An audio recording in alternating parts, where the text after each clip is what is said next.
Okay, so we're back in the kitchen and we're talking about mum fuel. We want food in the fridge that we can grab and eat on the go because we are always forgetting about us and, you know, us fueling our bodies.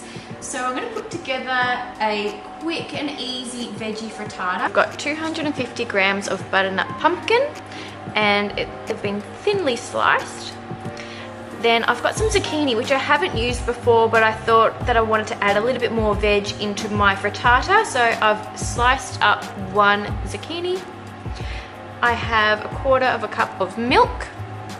I have half a cup of cheese. Again, you can use the quantities that you prefer. I've got 2 spring onions chopped up and 6 eggs. So we're going to layer the pumpkin down on the dish, and I've actually just sprayed it slightly so it doesn't stick.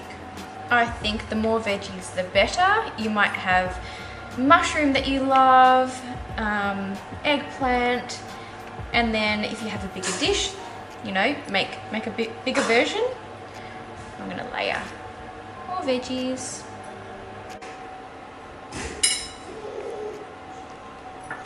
Okay, so we've already whisked the eggs earlier, and we're going to put the spring onion, the cheese, and the milk all together and mix it up, and we're going to pour it over the mixture. And the spring onion, just makes it delicious. Again, salt and pepper if you prefer, depends on your taste for you and your kiddies. Get rid of that one. So we're going to put it into the oven on 180 for around 30 minutes, but I want you to check on it when it gets to that 30-minute mark to make sure that it's not runny. We don't want any runny egg, we want a beautiful firm frittata. Straight in!